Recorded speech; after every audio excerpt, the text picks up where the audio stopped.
नमस्कार दोस्तों, गोरीवाला न्यूज में आपका स्वागत है। आज हम मौजूद हैं और जिन लाइव रिपोर्टों से हम आपको रूबरू करवाने जा रहे हैं ये गांव गोदिका से निकल कर आ रही हैं, जहां पे डॉक्टर केवी सिंह के नेतृत्व में संदीप बिडासरा अपने पूरे बिडासरा परिवार को साथ लेकर कांग्रेस में सम्मिलित हुए हैं। आपको बता दें कि बिडासरा परिवार पिछले लंबे समय से जननायक जनता पार्टी के अंदर अपना योगदान दे रहे थे। कांग्रेस की नीतियों से प्रभावित होकर उन्होंने आज अपने समर्थकों सहित कांग्रेस पार्टी को ज्वाइन किया है। वहीं डॉक्टर केवी सिंह ने ज्वाइन करते वक्त उन्हें पटका पहनाकर कांग्रेस में पूरी आस्था देने की बात कही। आइए अब हम आपको उन लाइव रिपोर्टों से रूबरू करवाते हैं। तो सरकार बने को नहीं, लेकिन अब सबसे अच्छा मुख्यमंत्री चौधरी भूपेंद्र सिंह हुड्डा होना चाहिए।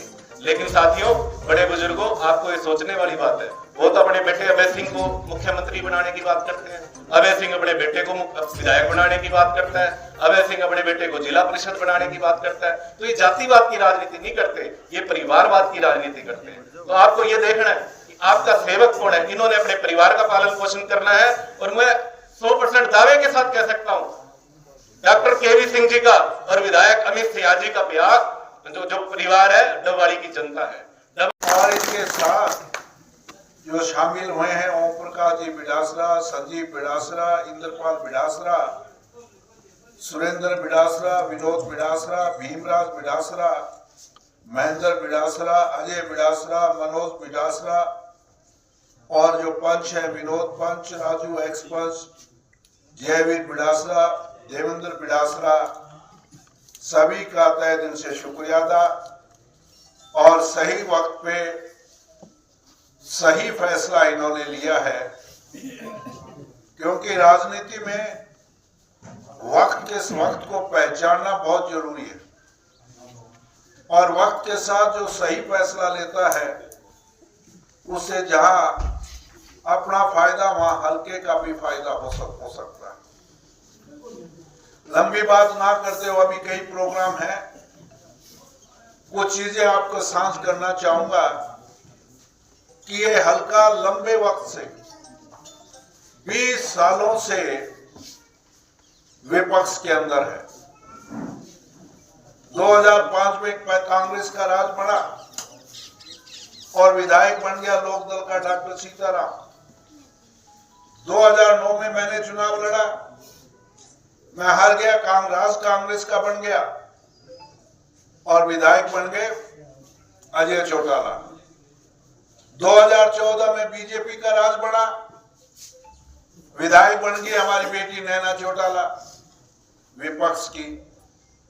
2019 में फिर कांग्रेस बीजेपी का राज बना और विधायक बन गया आपका भाई, आपका बेटा कांग्रेस से अमित सिंह। 20 साल से लगातार आप विपक्ष में हो। राज वाला एमएलए सरकार वाला एमएलए नहीं बना और जब तक सरकार की कलम, राज वाली कलम आपके हाथ में नहीं होगी, पूरे काम नहीं हो सकते। हमने विपक्ष में पूरी भूमिका निभाई है। धरातल के ऊपर भी मैंने आपसे वायदा किया था कि आप मुझे 1 वोट दीजिए, मैं आपको 2 विधायक दूंगा और मैंने उस वायदे को निभाया है। चाहे मैं भी बुढ़ापे में आ गया, 78 साल की उम्र है, पर 24 घंटे आपका दुख सुख का साथी बना। और अमित ने भी जहां धरातल पे काम करने का किया और वहां विधानसभा में हर मुद्दे को उठाने का काम किया। और सबसे अहम मुद्दा जो आपका है, कालवाना खरीद चैनल, हर विधान सेशन क्षेत्र में मुद्दों के साथ, आंकड़ों के साथ उस मुद्दे को उठाने का प्रयास किया। और एक सेशन के तो आदरणीय मुख्यमंत्री नाराज भी हुए और कहने लगे, अमित जी आपके पास सिवाय कालवाना खरीद चैनल के कोई प्रश्न नहीं है। हर सेशन में आप इस सवाल को लेकर खड़े हो जाते हो। परिवार से शुरू, परिवार से ही खत्म। एलनाबाद से अभय चौटाला, डबवाड़ी से आदित्य चौटाला, रानिया से अर्जुन चौटाला, फतेहाबाद से सुनैना चौटाला। अरे ये पार्टी यही शुरू, यही खत्म। और 4 आदमी चुनाव लड़े और सरकार बनाने का सपना लें। सरकार बनाने के लिए 40 एमएलए चाहिए और जजपा की तो उससे भी बुरी हालत है। 2 ही सीट है जहां चुनाव लड़ रहे, एक दुष्यंत और एक दिग्विजय, और दोनों भाइयों का जबरदस्त कंपटीशन है कि अपनी जमानत कौन बचा पाएगा। जीतने का कंपटीशन नहीं है, जमानत बचाने के कंपटीशन में लगे हुए हैं। ये हालात इन पार्टियों का है। तो इसलिए ज्यादा न कहते, सुनहरी मौका है, राज में हिस्सा डालिएगा। जब तक राज में आपका हिस्सा नहीं होगा, भागीदारी नहीं होगी, मैं दावे के साथ कह सकता हूं विपक्ष में काम पूरे नहीं हुआ करते। मैं भी 2009 में चुनाव लड़ा, चुनाव हार गया, पर मेरी पार्टी का राज था। चौधरी भूपेंद्र सिंह हुड्डा मुख्यमंत्री थे और उसी के बलबूते मैं रताखेड़ा करीब चैनल बना पाया। तो मैं एक चीज पूछना चाहूंगा मेरे आप अजीज आदित्य से कि आप पहले बीजेपी के गीत गा रहे थे। बीजेपी ने आपको सब कुछ दिया, आपकी पहचान बढ़ाने का काम किया, आपको जिले का मुख्य अध्यक्ष बनाने का काम किया और आपको हरियाणा मार्केटिंग बोर्ड का अध्यक्ष बनाया, जिसका रुतबा मंत्री जैसा होता है। आपको क्या नहीं दिया और क्यों गए छोड़? आज उस बीजेपी की आप पहले तारीफ किया करते थे, आज जहां खड़े हो, मेरे भतीजे अभय चौटाला के साथ आप खड़े हो। आपको याद होगा जिला परिषद का चुनाव लड़ा था, यही जोन था, मटका भरा था ना आपने। और तब क्या कहा करता, जब मटका भरवाने आया था क्या कहता था? लात तो नहीं, पता नहीं क्या क्या, मैं वो भाषा नहीं बोल सकता क्योंकि मैं संस्कारी हूं, सभ्य हूं, मैं भाषा नहीं बोल पाऊंगा। और आज कहां खड़ा है? टिकट कटी नहीं, उससे पहले आप सलाम मार गए। और आज वो बीजेपी गलत होगी, आज लोग गलत ही होगी। कांग्रेस पार्टी में शामिल होने पर सरपंच भाई संदीप पिटासरा जी का ओम प्रकाश जी पिटासरा ओ यार भीम बैठ यार। संजीव पिटासरा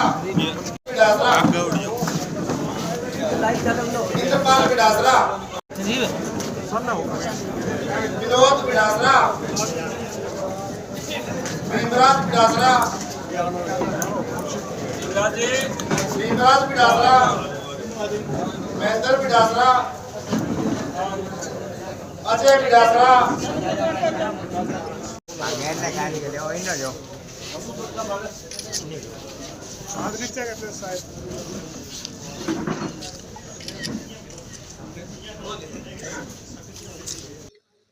देखिए, सभी लोग जो है पिछले 10 साल के जो राज था बीजेपी का और उसके साथ 5 साल की हिस्सेदारी थी जजपा की, उनकी नीतियों से हर आदमी परेशान है। किसी वर्ग के लोगों को कोई सहूलियत नहीं मिली और ख़ास तौर पे जो फैमिली आईडी है, जिसको परिवार पहचान पत्र कह रहे हैं, जो परमानेंट परेशानी पत्र बन के रह गया, उसके कारण हर आदमी को हर चीज़ के अंदर दिक्कतें आ रही हैं। हमारा राज था कांग्रेस का, हुड्डा साहब का 16 दिन नहर में पानी आता था, टेल पे पानी आता था।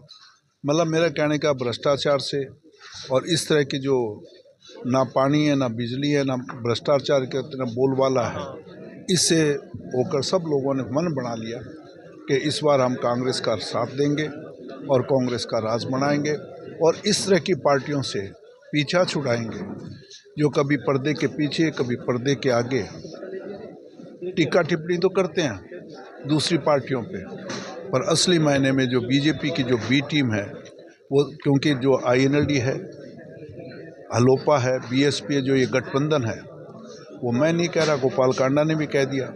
तो लोगों ने देखा कि जो लोग, जिस बीजेपी ने हमें परेशान किया, वो सिर्फ अपने विधायक बनने के लिए उनसे हाथ मिला लिया, तो वो उसका चेहरा बेनकाब हुआ। और जजपा जहाँ तक सवाल है, वो तो उसके जो गठबंधन था या ठगबंधन था, उसके पार्टनर थे। डॉक्टर साहब, जैसे कांग्रेस का कुनबा दिन प्रतिदिन बढ़ता जा रहा है, तो सर इसको कैसे देखते हैं? नहीं, मैं ये कह रहा हूँ, हमारी जो नीतियाँ हैं उसके प्रति लोगों की आस्था बढ़ी है। उन्होंने देख लिया ना 10 साल के अंदर कि जो एक चीज़ झांसा दे के झूठ का नारा था, तो लोगों ने पहले मोदी की बात पे विश्वास किया, फिर खट्टर साहब ने कुछ नारे दिए, उन लोगों को विश्वास किया। आज वो अविश्वास पैदा हो गया विश्वास में, और उनको एहसास हो गया कि असली सही पार्टी जो तुम्हारी हितैषी है वो कांग्रेस पार्टी है। उसके लिए उसकी नीतियों में आस्था रखते हुए कांग्रेस की तरफ आकर्षित हो रहे हैं। आज आपने अलविदा बोल दिया है, तो कांग्रेस ज्वाइन की है आज आपने, क्या सबसे बड़ा मकसद रहा और ऐसी क्या दिक्कतें थी जो आप बीजेपी में सेट नहीं हो पाए? मेरा एक ही मकसद है जी, कांग्रेस पार्टी को मजबूती देना और अपने गांव का विकास कराना। तो आप पे कोई प्रेशर तो नहीं है किसी सिस्टम को लेकर? नहीं, प्रेशर मेरे पे किसी का नहीं है जी, कोई प्रेशर नहीं है। तो विधानसभा जी किस नीतियों से प्रभावित? अगर प्रेशर होता तो फिर मैं क्यों प्रोग्राम करवाता? हाँ। कोई प्रेशर नहीं है जी मेरे पे। तो आपने कांग्रेस की नीतियों से प्रभावित होकर, डॉक्टर साहब की नीतियों से प्रभावित होकर आपने ज्वाइन की है, तो सर इसका कैसे देखते हैं? कांग्रेस राष्ट्रीय पार्टी है जी, क्षेत्रीय पार्टियों का वजूद ही सिमटता ही जा रहा है पूरे देश में ही, और आने वाला समय कांग्रेस पार्टी का। हरियाणा में कांग्रेस पार्टी की सरकार बनने जा रही है और भाई अमित शाह भारी वोटों से डब्बाली विधानसभा के एमएलए बनने वाले हैं। तो आज आपके साथ और कितने परिवार हैं, कितने सदस्यों ने आपने कांग्रेस को ज्वाइन किया? मेरा बिडासरा परिवार है जी। सामाजिक तौर पे हम हमेशा से एक ही थे, और राजनीतिक तौर पे आज मेरा पूरा परिवार इकट्ठा हो गया है। और बिडासरा और नैन परिवार भी है, 5 घर नैन परिवार के ही हमारे कांग्रेस में ही है जी। और मेरे गांव में भी आज काफ़ी और प्रोग्राम होने हैं। तो आज के दिन मैं मौजूदा सरपंच और 2 पूर्व सरपंच और आएंगे कांग्रेस में। तो क्या लगता है, आप इतने समय से जेजेपी के साथ थे, जेजेपी तो कह रहे हैं उनके उम्मीदवार कि हमने खूब इलाके का विकास किया, आपको लगता है कि आपके हिस्से में भी कोई आई डेवलपमेंट गांव की? कुछ तो आई जी, एक ग्राम शिवालय दिया है उन्होंने। तो अब उम्मीद है इस बार विधायक अमित शाह से वो जीतते हैं, चर्चा है कि बिल्कुल जीतेंगे जी, है। बिल्कुल जीतेंगे भाई अमित शाह। ये दबाव, हम दबाव की राजनीति करते ही नहीं, हम तो शराफत और विकास की राजनीति के नारा लगाते हैं। और बहुत मैं बातचीत करके भी कभी भी उस दबाव की राजनीति जिसको आपने दबाव शब्द कह दिया, और मैं उसमें कहता हूँ भय, उस भय और दबाव को ख़त्म करने के लिए ही संदीप ने मेरा साथ दिया है, और शराफत और विकास की राजनीति। और अब इस हल्के में हमारा मेन मुद्दा ही यही है कि लोग, अब देश आज़ाद हो गया, लोगों की आवाज़ को दबाने का काम ये पार्टियां किया करती थी, एक डर के माहौल। और वो तभी होता था जब इनके पास सत्ता आती थी, और सत्ता के मार्फत पुलिस का जो है प्रशासन का दुरुपयोग करके लोगों को डराने और धमकाने का काम करते थे। वो भय आज भी काफ़ी है, 5-10%।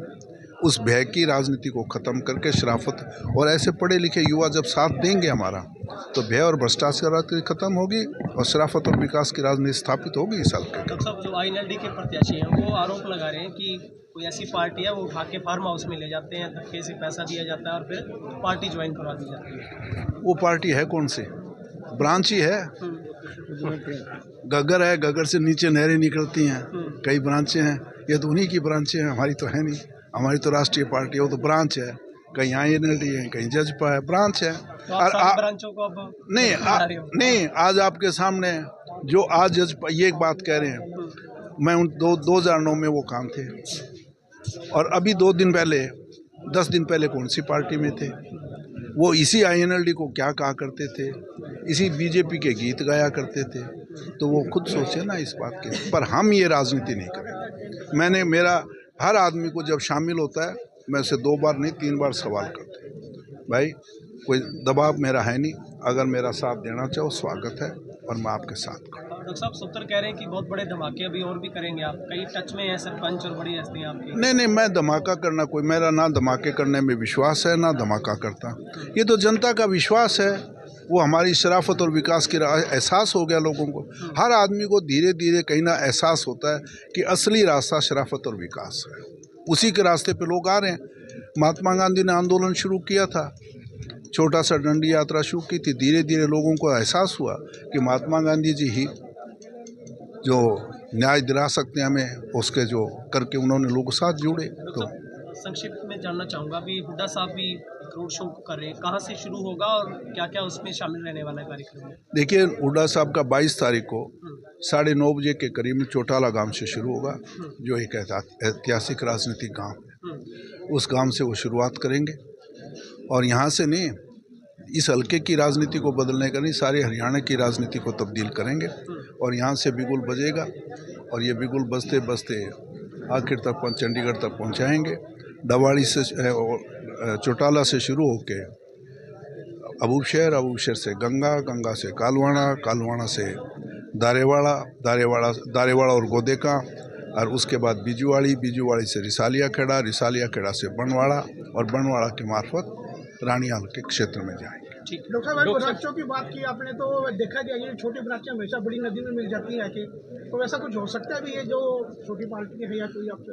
नहीं, हमारे पास अगर अपनी नीति बदल के आएंगे, कोई आदमी कांग्रेस पार्टी की नीतियों में आस्था रखते हैं, अगर कोई शामिल होता है तो हमें कोई एतराज़ नहीं, हमारी राष्ट्रीय पार्टी आए, पर उसको पहले ये सोचना पड़ेगा कि हमें कांग्रेस की नीतियों और कांग्रेस की नीति शराफत और विकास की। Thank you sir. एक